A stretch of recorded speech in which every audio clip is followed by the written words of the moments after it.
घटक 2 हिंदी भाषा की प्रकृति व महत्व। भाषा का अर्थ, प्रकृति एवं उद्देश्य। माध्यमिक व उच्च माध्यमिक स्तर पर। सबसे पहले प्रस्तावना जानेंगे। भाषा शब्द भाष धातु से निष्पन्न हुआ है। शास्त्रों में कहा गया है, भाष व्यक्ताया वाची, अर्थात व्यक्तवाणी ही भाषा है। भाषा स्पष्ट और पूर्ण अभिव्यक्ति प्रकट करती है। भाषा का इतिहास उतना ही पुराना है जितना पुराना मानव और इतिहास। भाषा के लिए सामान्यतः यह कहा जाता है कि भाषा मनुष्य के विचार विनिमय और भावों की अभिव्यक्ति का साधन है। भाषा की परिभाषा पर विचार करते समय रविन्द्रनाथ की यह बात ध्यान देने योग्य है कि भाषा केवल अपनी प्रकृति में ही अत्यंत जटिल और बहुस्तरीय नहीं है, वरन अपने प्रयोजन में भी बहुमुखी है। इसी प्रकार संरचना के स्तर पर जहाँ भाषा अपनी विभिन्न इकाइयों में संबंध स्थापित कर अपना संश्लिष्ट रूप ग्रहण करती है, जिनमें वह प्रयुक्त होती है, यही कारण है कि विभिन्न विद्वानों ने इसे विभिन्न रूपों में देखने और परिभाषित करने का प्रयत्न किया है। भाषा का अर्थ। भाषा अभिव्यक्ति एवं विचार विनिमय का सांकेतिक साधन है। संसार के सभी प्राणी किसी न किसी रूप में अपने भावों को अभिव्यक्त करते हैं, जिसका माध्यम शाब्दिक और अशाब्दिक रूप से सामने आता है। मनुष्य की अनुभूतियों को शाब्दिक भाषा से अभिव्यक्त करना संभव नहीं है। उसकी अभिव्यक्ति के लिए मुख भाषा का या अशाब्दिक भाषा का ही प्रयोग किया जा सकता है, जबकि आधुनिक दुखी व्यक्ति अपनी वेदना की अभिव्यक्ति आंसुओं के द्वारा ही कर पाता है। शाब्दिक भाषा में मनुष्य बोलकर, कुत्ते भौ भौ करके, हाथी चिंघाड़ कर, बिल्ली म्याऊं म्याऊं करके और चूहे चू चू करके अपनी भावनाओं को अभिव्यक्त करते हैं। व्यापक अर्थ में देखा जाए तो संसार के विभिन्न प्राणियों द्वारा प्रयुक्त भावाभिव्यक्ति के इन साधनों, अंग प्रत्यंग के संचालन, भाव मुद्राओं और ध्वनि संकेतों को भाषा कहते हैं। विचारों की अभिव्यक्ति ही भाषा है। भाषा की परिभाषाएं। भाषा की परिभाषा में विषय में विभिन्न विद्वानों ने अलग अलग विचार प्रस्तुत किए हैं। संसार में वर्षा की व्याख्या सर्वप्रथम संस्कृत आचार्यों ने की है। पतंजलि के अनुसार भाषा वह व्यापार है जिससे वर्णनात्मक या व्यक्ति शब्दों द्वारा अपने विचारों को प्रकट करते हैं। काव्यदर्श के अनुसार यदि शब्द रूपी ज्योतिष से यह संसार प्रदीप्त होता, तब यह समस्त संसार अंधकार में हो जाता। तिवारी जी के अनुसार भाषा सुनिश्चित प्रयत्न के फलस्वरूप मनुष्य के मुख या वाणी से निःसर्त वह सार्थक ध्वनि समिष्ट है, जिसका विश्लेषण और अध्ययन किया जाता है। सुकुमार सेन के अनुसार अर्थवान कंठोदीर्घ ध्वनि समष्टि ही भाषा है। कौंच के अनुसार भाषा अभिव्यक्ति की दृष्टि से उच्चारित एवं सीमित ध्वनियों का संगठन है। परिभाषा निष्कर्ष के रूप में भाषा यादृच्छिक वाक् प्रतीकों की वह व्यवस्था है जिसके माध्यम से समाज के लोग परस्पर अपने विचारों का आदान प्रदान करते हैं। भाषा के द्वारा ही मनुष्य ने अपनी संस्कृति और सभ्यता को विकसित कर भावी पीढ़ी तक पहुंचाया है। समाज वैज्ञानिक का मानना है कि भाषा का विकास सामाजिक अंतःक्रिया द्वारा होता है। इस तरह भाषा मनुष्य के विकास की आधारशिला है। भाषा शब्द भाष धातु से बना है, जिसका अर्थ है बोलना, अतः भाषा में बोलना समाहित है। हम अपने आसपास के लोगों के लिए बोलकर विचार प्रकट करते हैं और दूर के लोगों के लिए लिखकर विचार प्रकट करते हैं। इस तरह भाषा में बोलना व लिखना दोनों ही समावित है।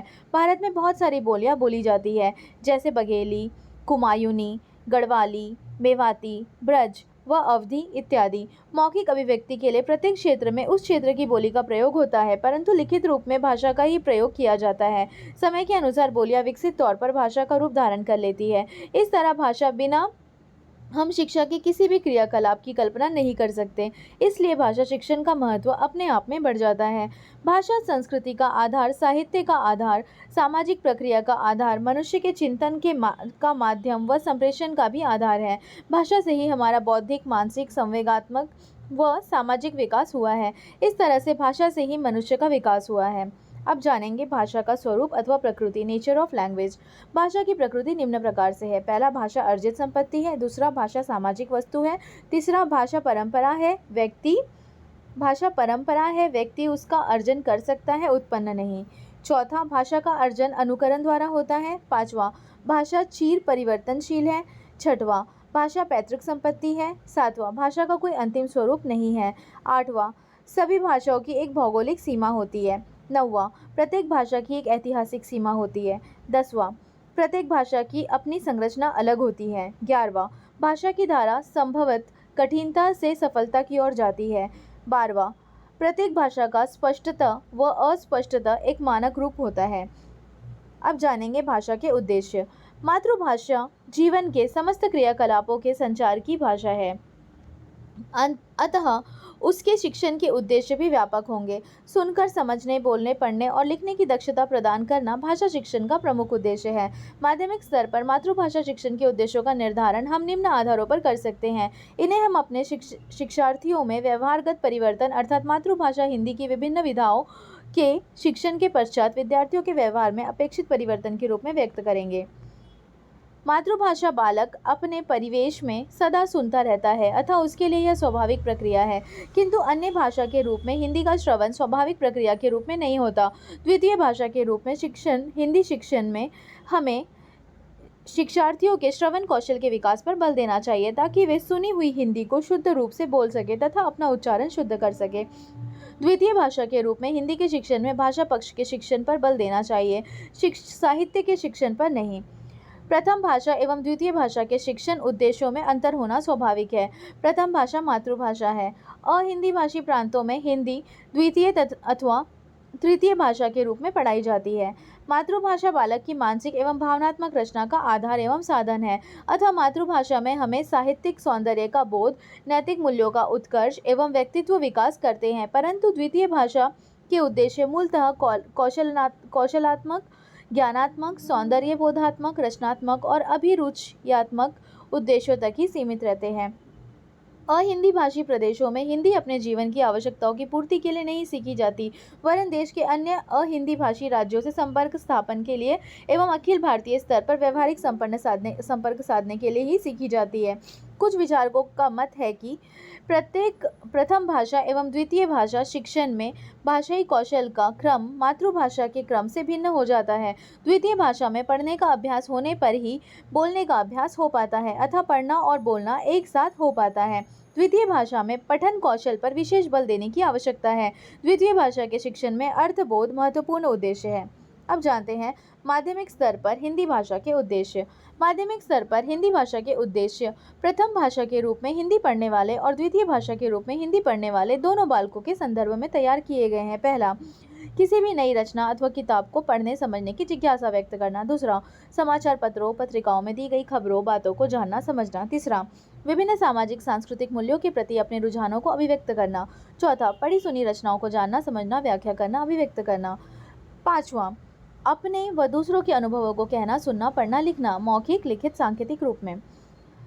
छठवां, अपने स्तरानुकूल दृश्य श्रव्य माध्यमों की सामग्री जैसे बाल साहित्य, पात्र, पत्रिकाएं, टेलीविज़न, कंप्यूटर, इंटरनेट, नाटक, सिनेमा आदि पर अपनी राय व्यक्त करना। सातवां, साहित्य की विभिन्न विधाओं जैसे कहानी, कविता, कहानी, निबंध, एकांकी, स्मरण, डायरी आदि की समझ बनाना और उनका आनंद उठाना। आठवां, दैनिक जीवन में औपचारिक अनौपचारिक अवसरों पर उपयोग की जा रही भाषा की समझ बनाना। नौवां, भाषा साहित्य की विविध सृजनात्मक अभिव्यक्तियों को समझना और सराहना करना। 10वां, हिंदी भाषा में अभिव्यक्त बातों की तार्किक समझ बनाना। 11वां, पाठ विशेष को समझना और उससे जुड़े मुद्दों पर अपनी राय देना। 12वां, विभिन्न संदर्भों में प्रयुक्त भाषा की बारीकियों, भाषा की लय, तुक को समझना।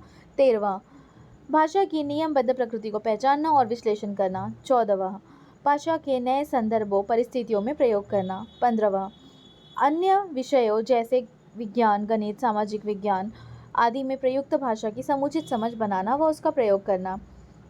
16वां, विभिन्न हिंदी भाषा साहित्य को समझते हुए सामाजिक परिवेश के प्रति जागरूक होना। 17वां, दैनिक जीवन में तार्किक एवं वैज्ञानिक समझ की ओर बढ़ना। अगला है अंतिम है पढ़ी लिखी सुनी देखी समझी गई भाषा का सृजनशील प्रयोग। ये था माध्यमिक स्तर पर भाषा के उद्देश्य, माध्यमिक स्तर पर हिंदी भाषा के उद्देश्य। अब जानते हैं उच्च माध्यमिक स्तर पर हिंदी भाषा के उद्देश्य। तो देखिए इस प्रकार से है ये। कक्षा 8 तक अर्जित भाषिक कौशलों सुनना, बोलना, पढ़ना, लिखना और चिंतन का उत्तरोत्तर विकास। नेक्स्ट, सृजनात्मक साहित्य के आलोचनात्मक आस्वाद की क्षमता का विकास। नेक्स्ट, स्वतंत्र और मौखिक रूप से अपने विचारों की अभिव्यक्ति का विकास। नेक्स्ट, ज्ञान के विकास, अनुशासनों के विमर्श की भाषा के रूप में हिंदी की विशिष्ट प्रकृति एवं क्षमता का बोध कराना। नेक्स्ट, साहित्य की प्रभावकारी क्षमता का उपयोग करते हुए सभी प्रकार की विविधताओं, राष्ट्रीयताओं, धर्म, जेंडर, भाषा के प्रति सकारात्मक और संवेदनशील रवैये का विकास। नेक्स्ट, जाति, धर्म, लिंग, राष्ट्रीयताओं, क्षेत्र आदि से संबंधित पूर्वग्रहों के चलते बनी रूढ़ियों की भाषिक अभिव्यक्ति के प्रति सजगता। नेक्स्ट, विदेशी भाषाओं समेत अहिंदी भाषाओं की संस्कृति की विविधता से परिचय। नेक्स्ट, व्यवहारिक और दैनिक जीवन में विविध किस्म की अभिव्यक्तियों की मौखिक व लिखित क्षमता का विकास। नेक्स्ट, संचार माध्यमों, प्रिंट और इलेक्ट्रॉनिक में प्रयुक्त हिंदी की प्रकृति से अवगत कराना और नए नए तरीके से प्रयोग करने की क्षमता से परिचय।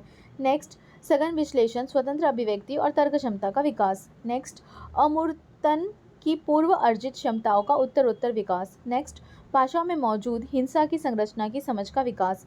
नेक्स्ट, मतभेद, विरोध और टकराव की परिस्थितियों में भी भाषा के संवेदनशील और तर्कपूर्ण इस्तेमाल से शांतिपूर्ण संवाद की क्षमता का विकास। नेक्स्ट, भाषा की समावेशी और बहुभाषिक प्रकृति के प्रति ऐतिहासिक नजरिए का विकास। एंड लास्ट है, शारीरिक और अन्य सभी प्रकार की चुनौतियों का सामना कर रहे बच्चों में भाषिक क्षमताओं के विकास की उनकी अपनी विशिष्ट गति और प्रतिभा की पहचान। अब हम जानेंगे हिंदी भाषा का महत्व। तो हिंदी भाषा का महत्व देखिए मूल संवर्धन के परिप्रेक्ष्य में। तो पहला है मानसिक विकास, दूसरा संवेगात्मक विकास, तीसरा है नैतिक विकास, चौथा है सामाजिक विकास। इन सभी विकास में हिंदी भाषा का अत्यधिक महत्व माना गया है। वैश्विक स्तर पर हिंदी भाषा का महत्व। भूमंडलीकरण के इस दौर में हिंदी का समृद्ध स्वरूप विश्व स्तर पर आच्छादित हो रहा है। यह कोई अतिशयोक्ति नहीं है बल्कि हिंदी की निरंतर विकासवान यात्रा का सच है।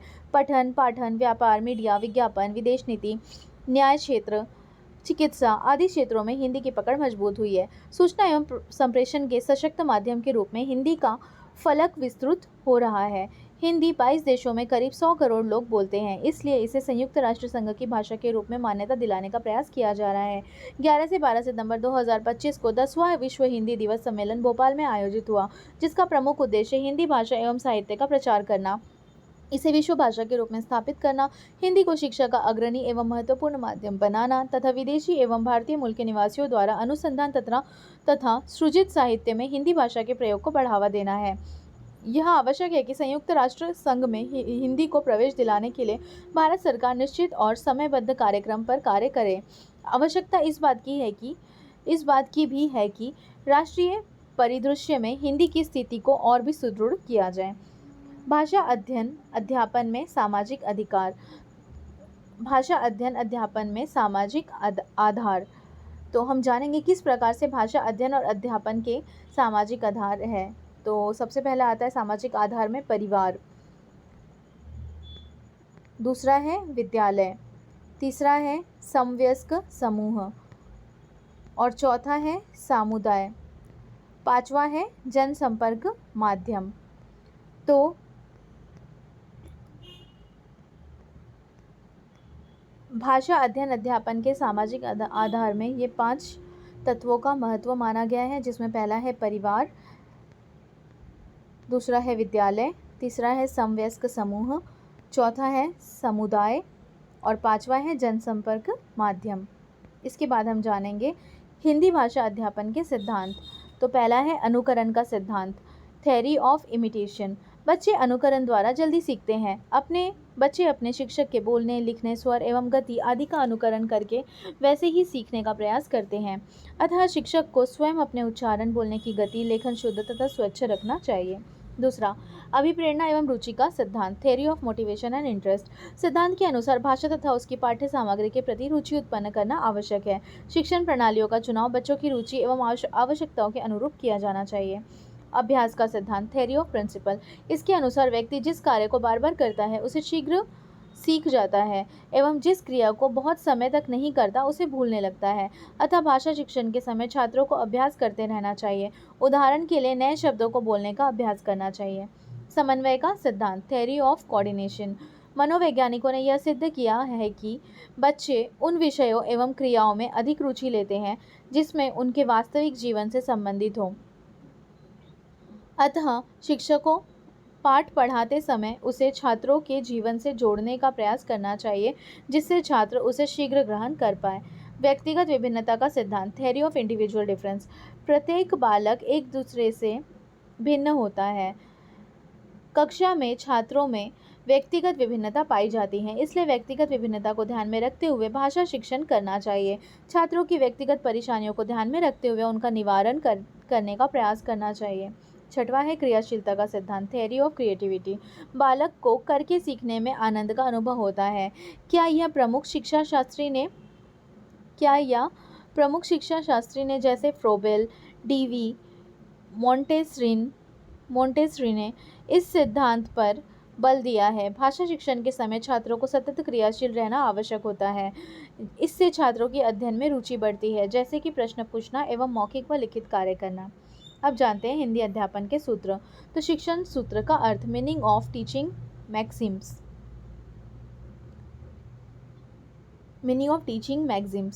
तो देखिए, कोमेनियस एवं हर्बर्ट स्पेंसर आदि ने अपने अनुभवों के आधार पर शिक्षण के कुछ सामान्य नियम निर्धारित किए थे, जिन्हें बाद में शिक्षण सूत्रों के नाम से जाना जाने लगा।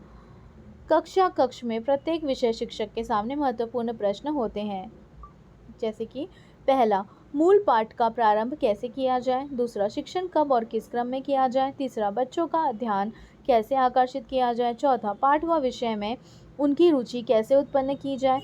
पांचवा, शिक्षण अधिगम सामग्री का प्रयोग कब, कैसे और कहाँ पर किया जाए।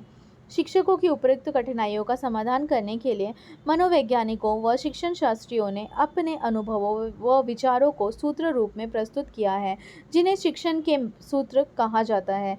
ये सूत्र उस मार्ग की ओर संकेत करते हैं जिस पर चलकर शिक्षण अधिगम की प्रक्रिया सुगम, रुचिकर, प्रभावशाली व वैज्ञानिक बन जाती है। ये सूत्र बाल प्रकृति पर आधारित है। अतः प्रत्येक अध्यापक को शिक्षण कला में सफलता व दक्षता प्राप्त करने के लिए अपने विषय विज्ञान के साथ साथ शिक्षण सूत्रों का ज्ञान होना भी आवश्यक है कि किस सूत्र का प्रयोग उसे किस स्थान पर और कैसे करना है, ताकि उसके छात्र विषय वस्तु को सरलता से समझ सकें। शिक्षण सूत्र की परिभाषा।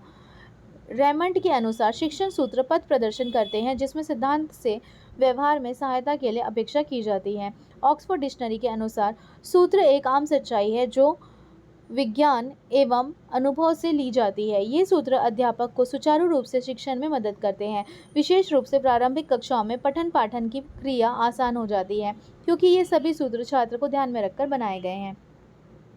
शिक्षण के विभिन्न सूत्र। डिफरेंट फॉर्मूला ऑफ टीचिंग, सरल से जटिल की ओर। इस सूत्र का आशय यह है कि छात्रों को पहले सरल या फिर जटिल बातों की जानकारी दी जाए, जिससे पाठ व विषय में उनकी रुचि व ध्यान लगा रहे। यह क्रम बाल विकास के अनुकूल व मनोवैज्ञानिक है, क्योंकि बच्चा आयु बढ़ने व मानसिक विकास के साथ जटिल बातों को भी समझने लगता है। यदि अध्यापक प्रारंभ में ही कठिन बातों अथवा तथ्यों को छात्रों को बताने लगे तो वो इसे समझने में असमर्थ रहेंगे। इससे शिक्षक का प्रयास व्यर्थ हो जाएगा। उदाहरणार्थ, हासिल के जोड़ व घटाना सिखाने से पहले बच्चों को गिनती व साधारण जोड़ घटाना सिखाना चाहिए। हमारे देश का इतिहास छोटी छोटी कहानियों के रूप में बच्चों को सरल प्रतीत होगा, परंतु युद्ध घटनाओं, संधियों व शासन प्रबंध के विस्तृत रूप में यह अत्यंत कठिन लगेगा। दूसरा, ज्ञात से अज्ञात की ओर। इस सूत्र के अनुसार शिक्षक को बालकों के पूर्व ज्ञान को जांचकर उसी के आधार पर उन्हें नया ज्ञान देना चाहिए, अर्थात उससे पहले वे बातें बतानी चाहिए जिन्हें वह जानता है, फिर उस विषय वस्तु पर आना चाहिए जिन्हें वह नहीं जानता, क्योंकि सर्वथा नवीन तथ्य बच्चों के लिए कठिन होते हैं। किसी पाठ में छात्रों की रुचि व ध्यान तभी संभव है जब उसमें जानकारी व नयापन दोनों सम्मिलित हो। अतः शिक्षक को पढ़ाने से पूर्व छात्रों को पूर्व ज्ञान अवश्य जान लेना चाहिए। उदाहरणार्थ, भाषा शिक्षण में वर्णमाला की जानकारी कराते समय प्रत्येक वर्ण से संबंधित वस्तु की जानकारी कराएं। तत्पश्चात उसी वर्ण से संबंधित एक से अधिक वस्तुओं की जानकारी कराई जा सकती है, जैसे क से कमल, कलश, कलम, कबूतर तथा ख से खरगोश, खत, खड़ाऊ आदि। स्थूल से सूक्ष्म की ओर। बच्चों के शारीरिक विकास के साथ साथ उनका मानसिक विकास भी होता है। शैशवावस्था में वह सूक्ष्म अथवा अमूर्त वस्तुओं के बारे में नहीं जानता, परंतु स्थूल अथवा मूर्त पदार्थों को सरलता से जान लेता है। आयु बढ़ने के साथ साथ उसमें सूक्ष्म भावों तथ्यों, वस्तुओं को समझने की क्षमता का विकास होता जाता है। अतः शिक्षकों को छोटे बच्चों को पढ़ाते समय प्रारंभ में केवल मूर्त वस्तुओं का ही प्रयोग करना चाहिए और उनकी सहायता से सूक्ष्म बातों को बताना चाहिए। उदाहरणार्थ गणित में जोड़ घटाना सिखाने के लिए गेंद, गोली, कंकड़ आदि का प्रयोग किया जा सकता है। भूगोल में नदी, पर्वत, समुद्र, झीलों, तालाबों, कुओं आदि का ज्ञान प्रत्यक्ष प्रदर्शन, भ्रमण या फिर मॉडल चित्र, चार्ट आदि के माध्यम से सफलतापूर्वक कराया जा सकता है। पूर्व से अंश की ओर इस सूत्र का आधार गेस्टॉल्टवाद, अवयवीवाद है। गेस्टॉल्ट मनोवैज्ञानिकों के अनुसार हम किसी वस्तु को उसके पूर्ण रूप में ही देखते हैं। बालक के सामने कोई वस्तु आने पर वह सर्वप्रथम पूर्ण वस्तु को ही देखता है, जानता व समझता है, उसके विभिन्न अंगों या अंशों को नहीं। जैसे बालक सर्वप्रथम किसी वृक्ष को उसके पूर्ण रूप में ही देखता है, उसके भागों के बारे में अलग अलग नहीं। शिक्षक को उसके इस पूर्व ज्ञान से लाभ उठाकर उसके वृक्ष के अंगों, जड़, तना, डाली, पत्ती, फल, फूल आदि के बारे में जानकारी देना चाहिए। उदाहरणार्थ कंप्यूटर का ज्ञान कराने के लिए पहले कंप्यूटर, फिर उसके भागों जैसे monitor, keyboard, CPU, mouse, printer का ज्ञान कराया जाए। भूगोल से पहले भारत का मानचित्र दिखाकर फिर राज्य का ज्ञान कराया जाए। प्रत्यक्ष से अप्रत्यक्ष की ओर इस सूत्र के अनुसार छात्रों को सबसे पहले उनके द्वारा देखी गई वस्तुओं के बारे में बताना चाहिए, तत्पश्चात उन वस्तुओं के बारे में जिन्हें वह नहीं देख सकता है, अर्थात उन्हें पहले उनके वर्तमान की जानकारी कराई जाए, फिर उसी की सहायता से भूत या भविष्य की, क्योंकि जो वस्तुएं हमारे सामने होती है उनका ज्ञान हम आसानी से प्राप्त कर लेते हैं। अतः शिक्षण के समय शिक्षकों को छात्रों को अप्रत्यक्ष वस्तुओं अथवा तथ्यों अथवा घटनाओं की जानकारी देने के लिए पहले प्रत्यक्ष वस्तुओं, घटनाओं के उदाहरण प्रस्तुत करना चाहिए। उदाहरणार्थ भाषा में चित्र पठन व अन्य विषयों में सहायक सामग्री, चार्ट, चित्र, मॉडल, मूर्त वस्तुओं के माध्यम से बच्चों को अप्रत्यक्ष वस्तुओं के बारे में सरलता से जानकारी दी जा सकती है।